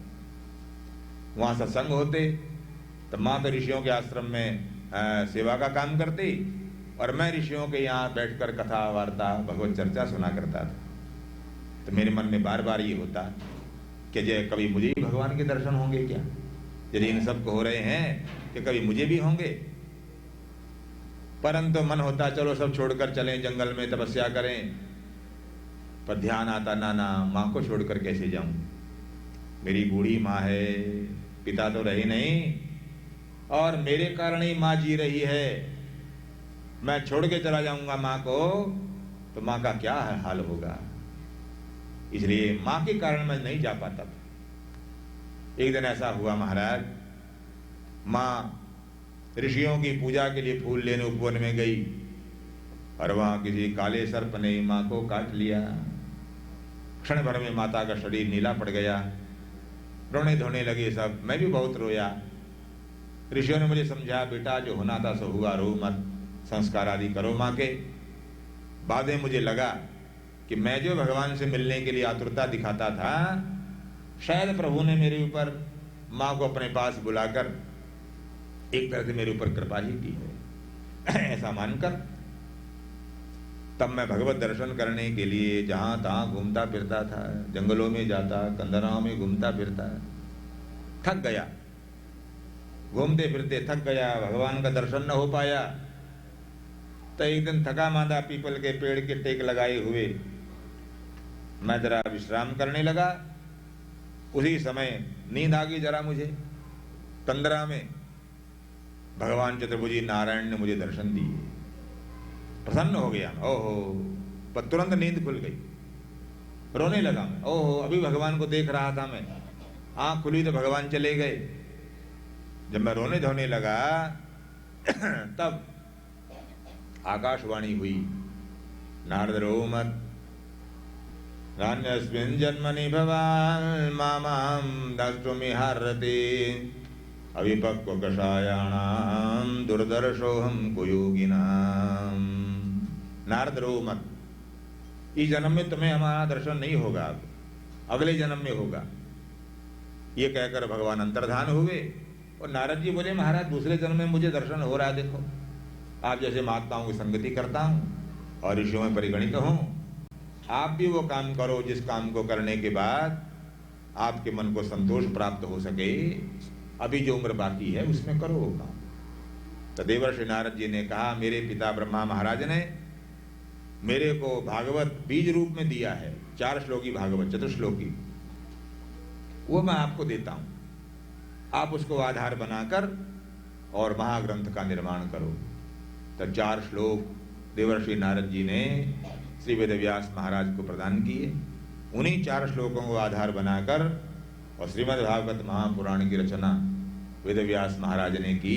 18वां पुराण, 17 पुराण बनाने के बाद उनके मन को संतोष न था, पर श्रीमद् भागवत महापुराण की रचना करने के बाद उनको लगा, हाँ मैंने अपना जीवन बेकार नहीं खोया है और मेरे द्वारा कोई उपकार का काम हुआ है। इसलिए जिस ग्रंथ को बनाने के बाद लेखक को आत्मतोष प्राप्त हुआ हो, ऐसे ग्रंथ में कोई ऐसी बात नहीं हो सकती जो आपत्तिजनक हो। ये हमारे समझ में आने का फर्क हो सकता है, केवल ग्रंथकार ऐसी बात क्यों लिखेगा। इसलिए ग्रंथ के रचयिता श्री वेदव्यास महाराज। श्रीमन्नारायण श्रीमन्नारायण नारायण नारायण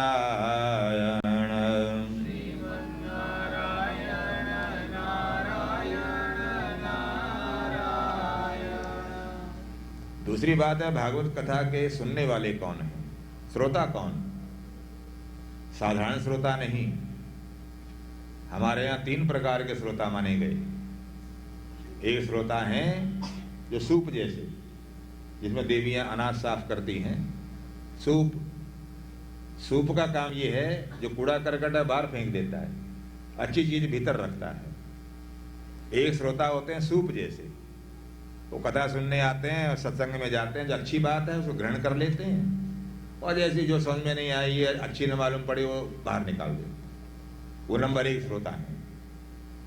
और दूसरे श्रोता हैं छलनी जैसे, आटा छानते हैं। छलनी जो है वो कूड़ा करकट भीतर रख लेती है, अच्छी चीज नीचे गिरा देती है, बाहर फेंक देती है। दूसरे श्रोता हैं छलनी जैसे अच्छी बात नीचे छूट गई और कोई कूड़ा करकट लेके जाते हैं। और तीसरे श्रोता हैं मूसल जैसे।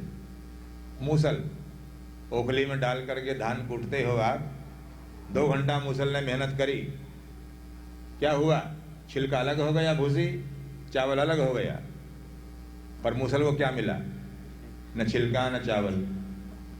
ये तीसरे हैं मूसल जैसे, कथा में आ तो जाते हैं पर ज्यों के तो निर्लिप्त अपना घर लौट जाते हैं और कुछ भी उनको प्राप्त नहीं हो पाता। ये शास्त्र बोलता है सूर्प जैसा, छाछ जैसा श्रोता होना चाहिए, जो किसी एकाध अच्छी बात को ग्रहण करे। तो भागवत के श्रोता कौन है। इस प्रसंग का प्रारंभ हुआ है महाभारत संग्राम के 18वें दिन से। लड़ाई 18 दिन चली, महाभारत के संग्राम में युद्ध हुआ 18 दिन, और 18 दिन के संग्राम में 36 लाख योद्धा समाप्त हो गए। बड़ा भारी रक्तपात हुआ। एक ही परिवार के चाचा, भांजा, भतीजा, मौसा, गुरु, शिष्य, इस महासंग्राम में 36 लाख योद्धा मारे गए। कौरवों की तरफ 2 बचे केवल, 3 कौरवों की ओर, 5 पांडवों की ओर, वरना 36 लाख योद्धा समाप्त। 5 पांडव बचे पांडवों की ओर, और कौरवों की तरफ कृपाचार्य, कृतवर्मा और अश्वत्थामा। इस तरह 8 प्राणी केवल जीवित बचे, और दुर्योधन कौरवों का राजा जो था, अपने सामने किसी को कुछ मानता नहीं था। 18वें दिन उसकी जंघा तोड़ डाली भीमसेन ने। जिस जंघा पर बार बार हाथ मारता था, द्रौपदी का कपड़ा उतार कर यहां बिठा लाकर मेरी जांग पर। और भीमसेन ने प्रतिज्ञा की थी, दुर्योधन, द्रौपदी तुम्हारी बड़ी भाभी है, गांधारी के समान आदरणीय है, मां की तरह। तो अपनी मां को, मां के समान द्रौपदी को नग्न करके अपनी जंघा पर बिठाने के लिए कह रहा है। आज तेरा दिन है, कभी हमारा दिन भी आएगा। मैं कसम खाता हूं, अगर युद्ध भूमि में गदा का प्रहार करे तेरी जंघा न तोड़ूं तो मैं पांडु का बेटा नहीं। अपनी प्रतिज्ञा पूरी की और भीमसेन ने गदा प्रहार करके दुर्योधन की जंघा तोड़ डाली। वो युद्ध भूमि में आखिरी श्वास गिन रहा है, पड़ा हुआ है जी। कभी सम्राट था, बड़े बड़े राजा महाराजा उसके आगे माथा झुकाते थे। लड़ाई टालने के लिए बहुत कोशिशें की गई, भगवान कृष्ण ने भी कोशिश की, स्वयं दूत बनकर गए दुर्योधन के यहाँ। दुर्योधन को समझाया, भैया लड़ो मत, सारा राज्य तुम ही रखो, कौरवों का तो है ही तुम्हारे पास, पांडवों का भी तुम ही रखो। पांडव बड़े संतोषी हैं, वो नहीं चाहते राज्य। 5 भाई हैं, तुम केवल उनको 5 गांव दे दो, बस संतोष करेंगे। 5 गांव मांगे, सारा राज्य तुम ले लो, गुजारा करने भर को 5 गांव दे दो। इंद्रप्रस्थम मृगप्रस्थम जयंतम वारणावतम देहि में चतुरो ग्रामान कंचिदे कंच पंचमम। एक गांव तो दे दो इंद्रप्रस्थ, जिसको आजकल दिल्ली बोलते हैं, भारत की राजधानी। और मृगप्रस्थम, दिल्ली के पास एक शहर है, उसका नाम आजकल बागपत, वो दे दो। जयंतम, हरियाणा प्रांत का जिला है जींद, वो दे दो। वारणावतम, पानीपत, दिल्ली के पास एक शहर है, ये दे दो। ये 4 गांव मैं मांग रहा हूं, एक कोई और दे दो, जो तुम्हारी मर्जी। पांडव 5 गांव लेकर संतोष कर लेंगे।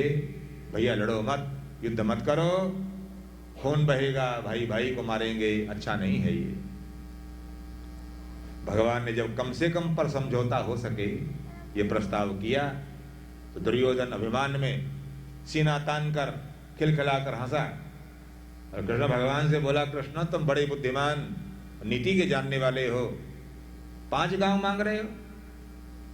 भीख में गांव नहीं मिला करते, भीख में रोटी मिलती है।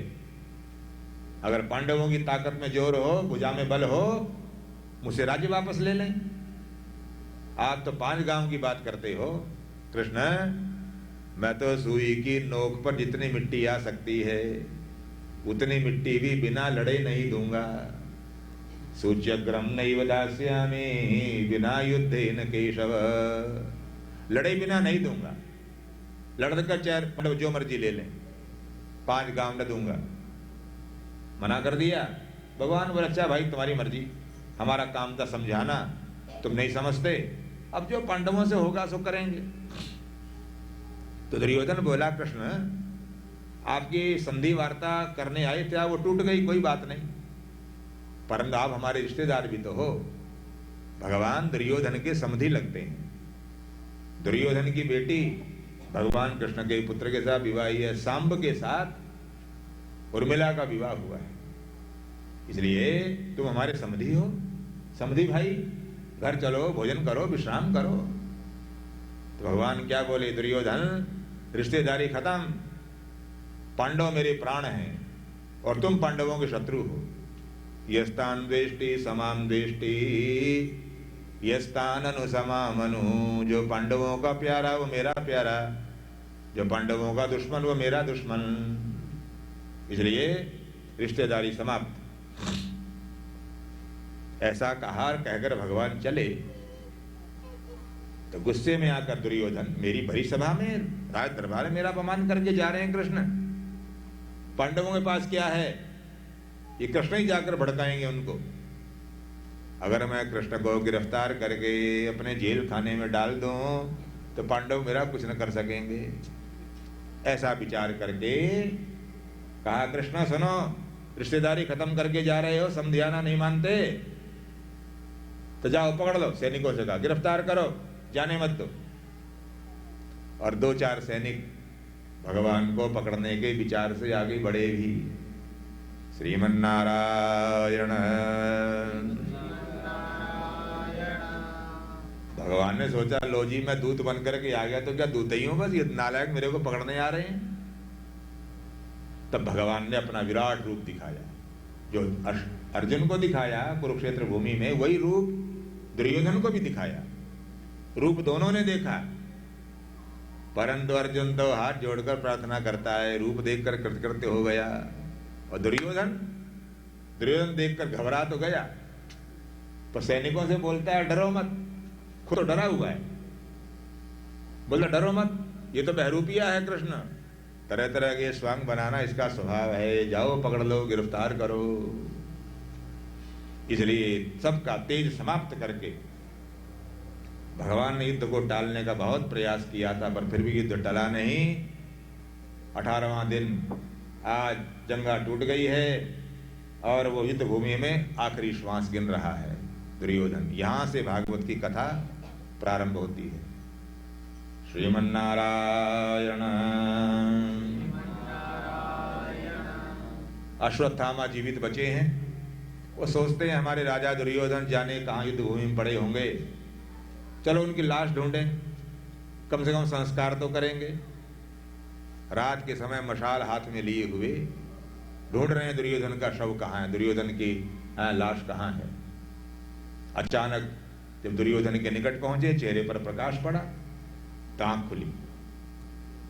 निकट बैठ के अश्वत्थामा बोले राजन अभी मरे नहीं हो? दुर्योधन बोला नहीं अभी नहीं मरा, अभी प्राण है बाकी। क्यों क्यों नहीं मरे, प्राण क्यों नहीं निकलते, क्या चिंता है, अब कहां प्राण अटके हैं? सज्जनों सबके प्राण अटक जाते हैं, मरना बड़ा मुश्किल काम है। किसी के धन में, किसी के घर में, किसी के पुत्र में, किसी के पौत्र में, किसी के इसमें, किसी के उसमें, प्राण सब जगह मरना बड़ा कठिन हो जाता है। हमने दिल्ली में देखा कि ऐसे आदमी को बहुत दिन से बिस्तर पर पड़ा था, जाने कब मरेगा, प्राण नहीं निकल रहे थे, घर वाले भी तंग थे उससे, हाँ पता नहीं कब मरेगा, हम भी परेशान हो गए साहब। मैं पूछा लड़के से भाई तुम्हारे पिता क्या हाल है, बहुत दिन से पड़े हैं। बोला पंडित जी क्या बताएं हाल, वो तो पता नहीं कब मरेंगे, मालूम पड़ता पहले हम ही मरना पड़ेगा, न जीने में न मरने में, हम तो संभालते संभालते तंग हो गए।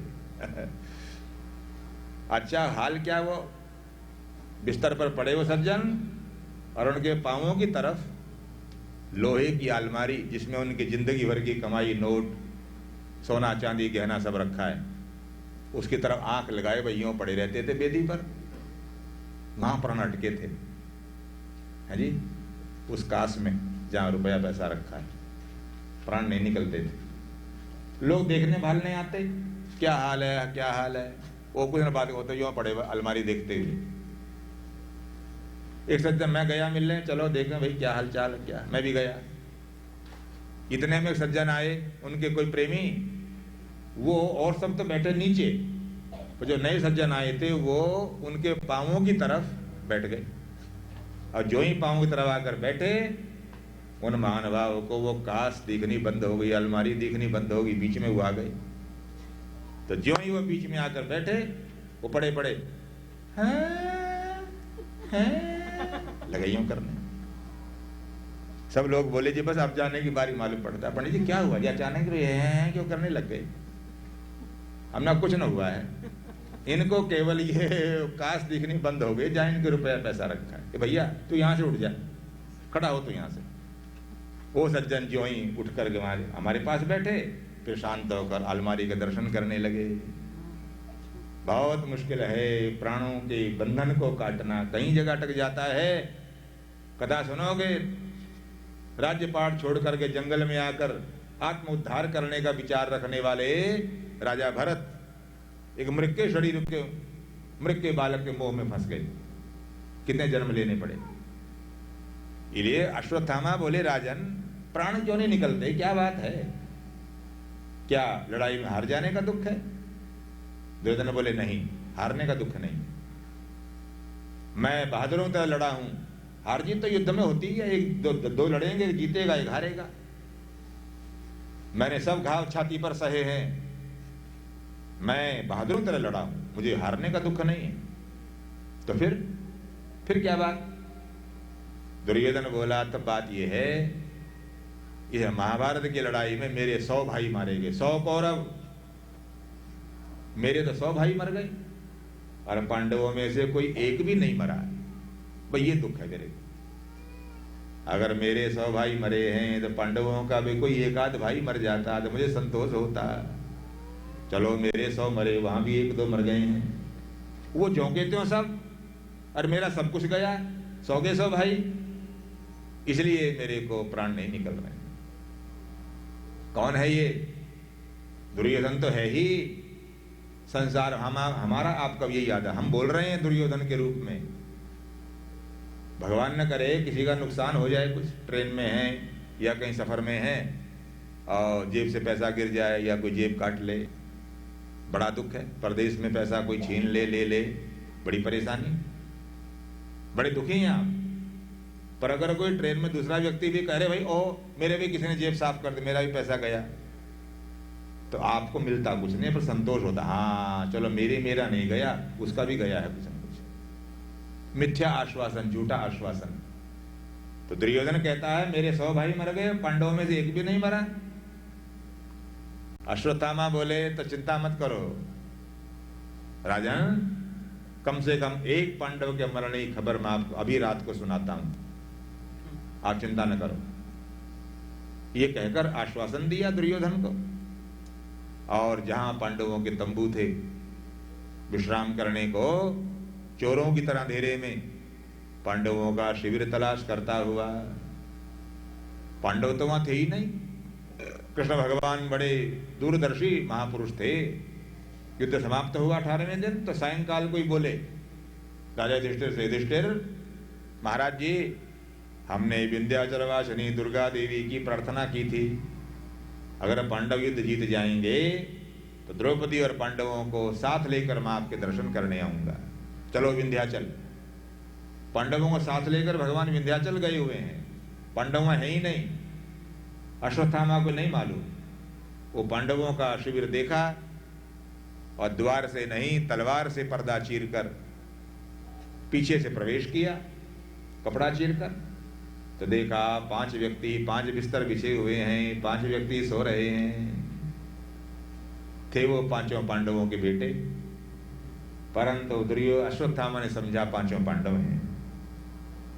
अंधकार में ज्यादा संदेह था नहीं, तलवार निकाली और एक एक करके 5 के मस्तक काट डाले।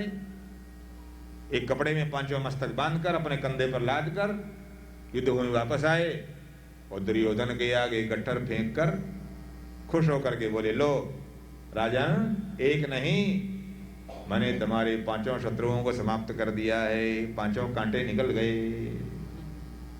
बहुत खुश होगा दुर्योधन, ओहो गुरुपुत्र, जो काम 18 दिन के संग्राम में न हो पाया, 36 लाख योद्धाओं के मरने पर जो काम न हो पाया वो तुमने एक रात में कर दिया, ये तुम्हारा उपकार मैं जीवन भर नहीं भूलूंगा। खुश हो गया। जैसे बुझते दिए में कोई तेल डाल दे, सूखे धानों पर पानी पड़ जाए, हरा भरा हो गया।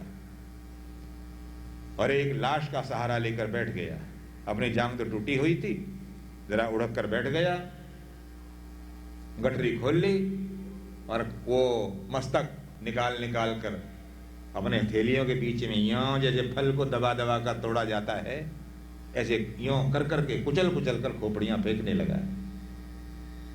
4 खोपड़ियां कुचल कर फेंक दी। जब 5वां मस्तक भी कुचल कर फेंक दिया, तब दुर्योधन अब रोने लगा, आंसू आया। अश्वत्थामा बोले क्यों रोते क्यों हो, क्या भाइयों के मरने का दुख हो रहा है? दुर्योधन बोले नहीं, दुख नहीं गुरुपुत्र, ऐसा मालूम पड़ता है तुमने अंधेरे में पांडव नहीं, पांडवों के बेटे मार डाले हैं। ये पांडवों के मस्तक नहीं है। ये क्यों? पांडवों के मस्तक क्यों नहीं? दुर्योधन बोला इसलिए नहीं है कि 4 पांडवों के मस्तकों को अपने हाथ से हथेलियों से कुचल कर फेंक सकना मेरी ताकत की बात है, परंतु भीमसेन की खोपड़ी को कुचलना मेरे बस की बात नहीं थी। जब भीम ने कसम खाई थी तेरी जंगा तोड़ूंगा, तभी मैंने जान लिया था आखिरी भिड़ंत भीमसेन के साथ होनी है मेरी। इसलिए मैंने असली भीम से एक दिन लड़ना था, पर अपने घर में लोहे का भीम बनाकर तैयार किया था। उसके साथ रोज अभ्यास करता था लड़ने, लोहे के भीम से। असली भीम से एक दिन लड़ना है।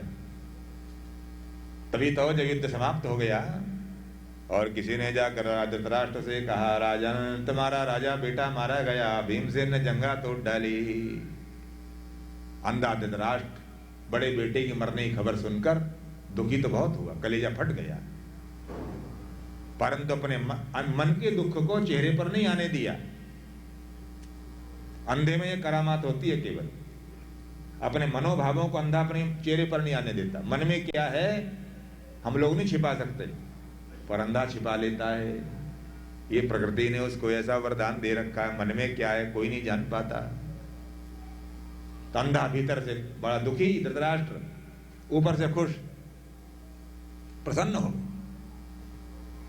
ओ बेटा भीमसेन, धृतराष्ट्र बोले, बड़ा तुमने उपकार किया, दुर्योधन को मार डाला। अरे कोई भीम को बुलाओ, मैं छाती से लगाकर मैं छाती ठंडा करूं।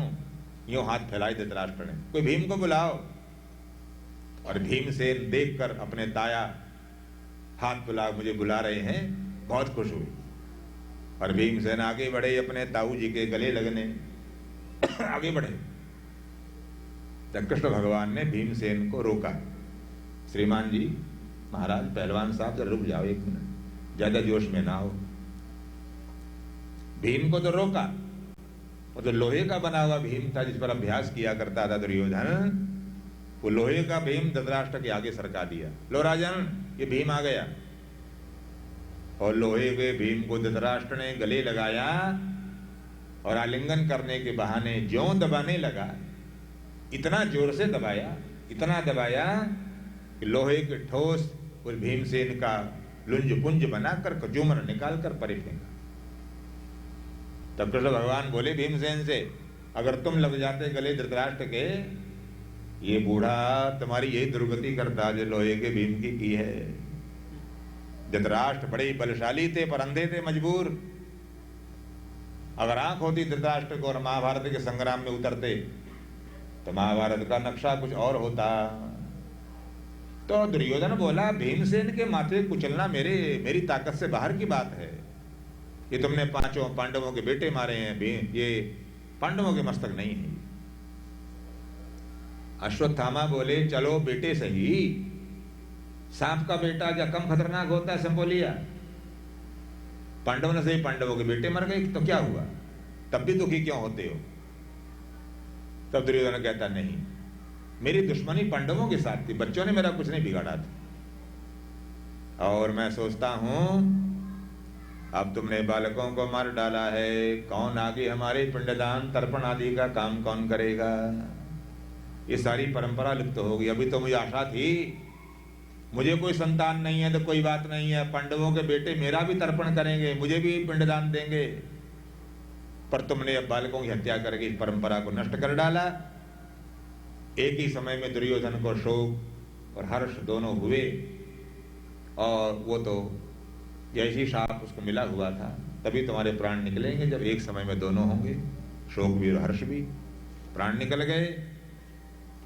वहां भगवान विंध्याचल पर हैं, प्रातः काल हुआ, सब जानते हैं पीछे क्या हो गया। परंतु पांडवों को प्रसन्न करते हुए द्रौपदी से कहते हैं, बहन अब तो पांडवों के चक्रवर्ती साम्राज्य की महारानी बन गई है, मेरी बधाई स्वीकार करो। तो द्रौपदी बोली, भैया आज बनी हूं महारानी, जिस दिन आपने हमारी पीठ पर हाथ रखा था मैं उसी दिन से अपने को महारानी मानती हूं, आज क्यों कहते हो? ना बहन, आज बनी हो तुम। उनको प्रसन्न करते हुए लेकर आए थे। और माता सितानां निधनं शिशूनां निशम्य घोरं परितप्यमाना अवारुदत् बाष्पकलाकुलाक्षी तां सांत्वयन्नाह किरीटिमाली। परंतु जब द्रौपदी आई और आकर अपने पांचों पुत्रों के धड़ केवल देखे, बिना सिर के कबंध देखे, तो बाप पछाड़ खाकर गिर पड़ी, रोने लगी। भगवान से बोली, भैया तुमने मुझे महारानी कहा तो रानी बहन के लिए यही उपहार तुमने तैयार कर रखा था। भगवान ने बहुत समझाया, पर द्रौपदी का रोना बंद नहीं होता। 5 बेटों की लाशें सामने देखकर बहुत क्रोध आया अर्जुन को। कौन नालायक था जो कायरों की तरह पीछे आया और बालकों की हत्या करके चला गया? द्रौपदी रो मत, क्षत्राणियां तुम्हारी तरह आंसू नहीं बहाया करती। मैं कसम खाता हूं तुम्हारे पुत्रों की हत्या करने वाले को यूं ही गर्दन काट कर तुम्हारे सामने डालूंगा लाकर, और अपने पुत्रों की हत्यारे की गर्दन पर बैठकर तुम पुत्र शोक मनाना, यूं आंसू मत बहाओ। और अगर ऐसा मैं न कर सका तो जीते जी चिता में जलकर प्राण दे दूंगा। भगवान से कहा महाराज चलो और रथ तैयार करो।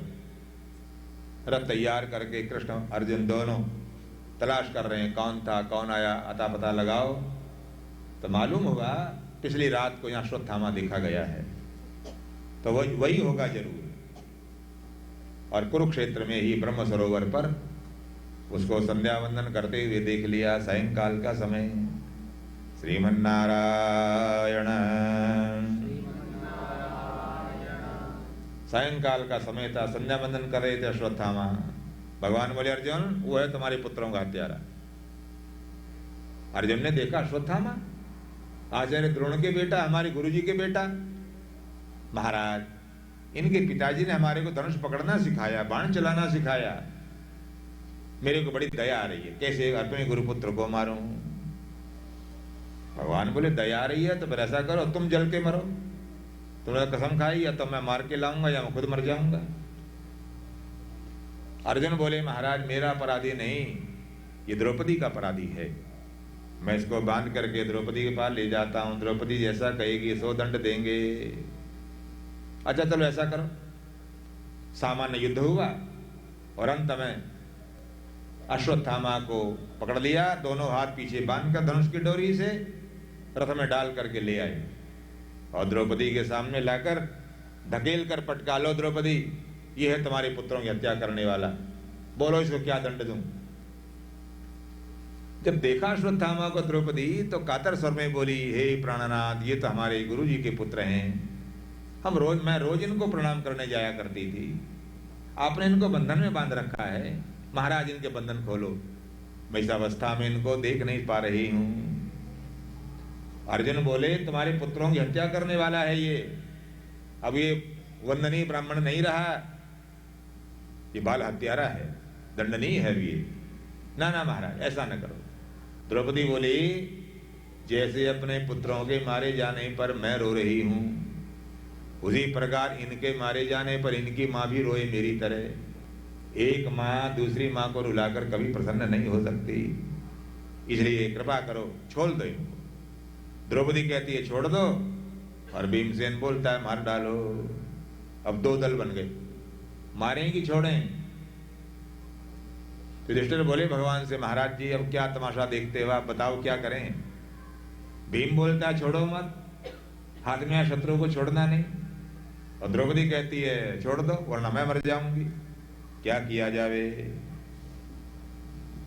कृष्ण भगवान बोले ब्रह्म बंधुर्न हंतव्य आदता एव धारणा मयि वो भयमाम्नातं परिपाह्य अनुशासनम्। ऐसा करो इसको छोड़ भी दो और मार भी डालो, दोनों काम करो। महाराज दोनों काम कैसे होंगे, मार भी दे और छोड़ भी दें? तो भगवान समझाते हैं कि मारने का तरीका सबका अलग अलग है। यदि अपराध करने वाला राजा है, राजा को कैसे मारेंगे? हमारे पास तलवार नहीं, शस्त्र नहीं, राजा को कैसे मारें? तो आज्ञा भंगो नरेंद्राणाम, राजा की आज्ञा मानना बंद कर दिया जाए तो राजा मरे के बराबर। किसी कोई बात न मानता हो वो राजा जीवित थोड़ी है। इसी प्रकार पत्नी कोई अपराध करे, धर्म पत्नी कोई अपराध करे, उसको दंड देना जरूरी हो तो तलवार चाकू चलाना आवश्यक नहीं है। प्रत्यक्षया तो नारीणाम अशस्त्रवद उच्यते, बिना हथियार के मारना क्या है? उसके साथ पत्नी वाले संबंध का परित्याग कर देना। घर में रहो, खाओ पियो, एक छत के नीचे रहना है और हमारा तुम्हारा कोई संबंध नहीं। जब संबंध का परित्याग हो गया तो मृत्यु के बराबर। यदि बड़े आदमी को मारना हो, पूज्य को, आदरणीय को, तो तलवार चलाना हमारे बस की बात नहीं उनके ऊपर। तो क्या करें? उनका अपमान करना। संभावित से चा कीर्ति मरणादतिरिच्यते। इज्जतदार आदमी की बेइज्जती हो जाना मौत से बढ़कर है। ये ब्राह्मण है, तुम रोज इसके पांव पूछते हो, आदरणीय है तुम्हारा, बस इसकी मृत्यु यही है, अनादर पूर्वक इसको घर से निकालो, अनादर पूर्वक। तब सबने उसको धिक्कार किया, जाओ, भगवान के कारण तुम्हारे प्राण बच गए, वरना तुम इस लायक नहीं थे। और चलते चलते संपत्ति का अपहरण करने की भी संपत्ति थी नहीं उसके पास कुछ। ब्राह्मण को दंड देना हो तो संपत्ति छीन लो उसकी।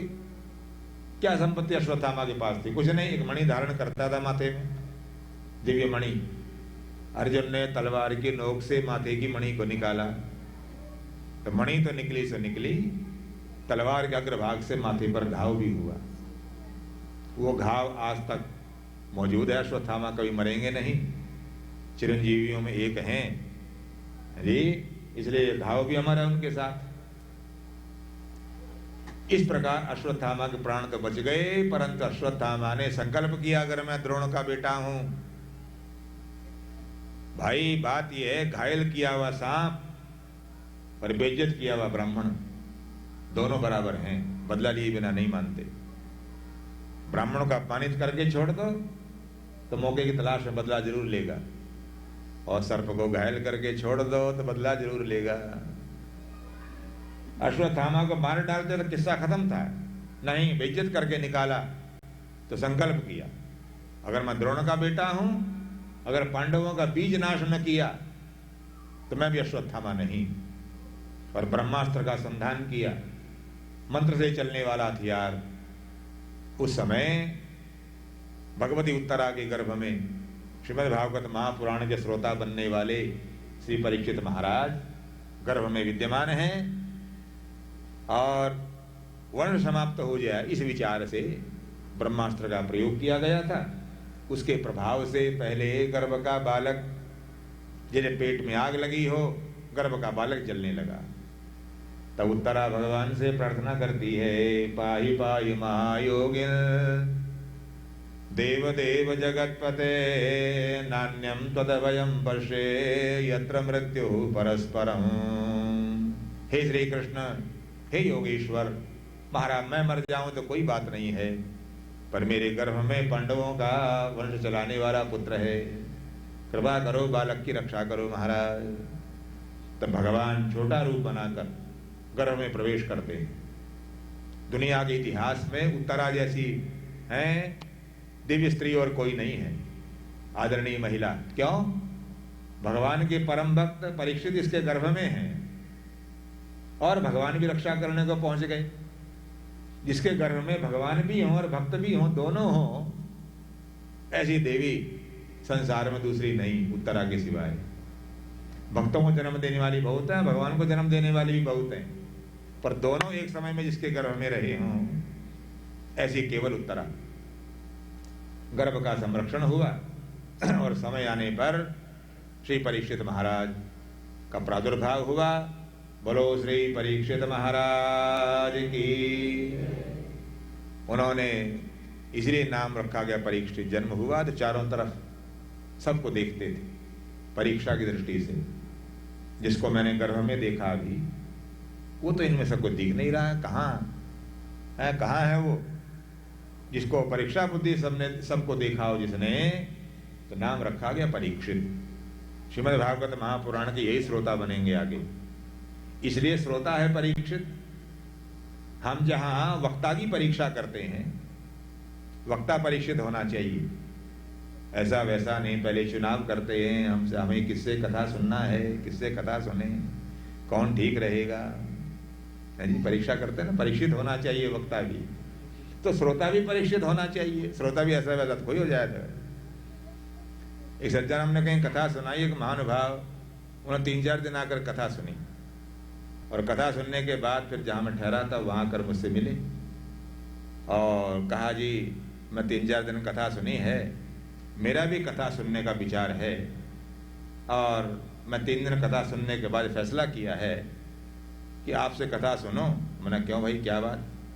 बोले आपकी आवाज़ भी ठीक है, भारी भरकम भी हो, बैठे हुए भी अच्छे लगते हो, और शक्ल सूरत भी ठीक है, दाढ़ी मूछ नहीं है, जैसा मुझे आदमी चाहिए था वैसे आप लग रहे हो, तो आपसे कथा सुनो। इसलिए श्रोता लोग वक्ता की परीक्षा करते घूमते हैं, कैसा वक्ता है, तलाश करो किससे सुने, कौन रहेगा ठीक। तो जब वक्ता परीक्षित हो सकता है तो श्रोता भी परीक्षित होता है। भगवान का दर्शन जिसने गर्भावस्था में किया हो, ऐसे परम भागवत श्री परीक्षित महाराज श्रीमद् भागवत महापुराण के श्रोता बनने वाले हैं। इसके कथा सुनाने वाले कौन हैं, ये प्रसंग और शेष प्रसंग अब कल प्रातः काल के प्रसंग में प्रारंभ करेंगे। अब कथा को यहाँ विराम करते हैं। बोलो श्री परीक्षित भगवान की।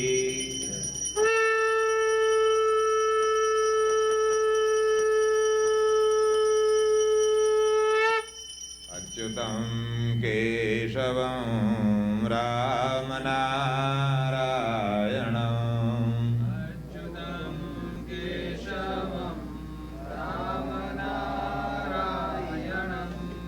कृष्ण दामोदरं वासुदेवं हरिं,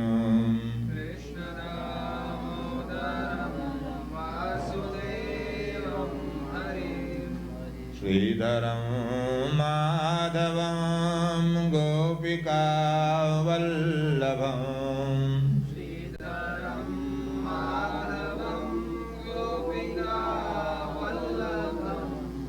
जानकी नायकं रामचन्द्रं भजे,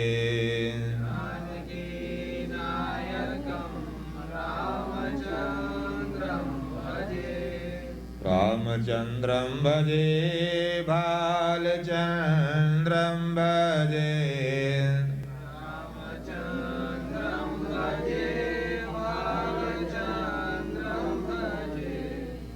राधिका राधितं कृष्णचन्द्रं भजे,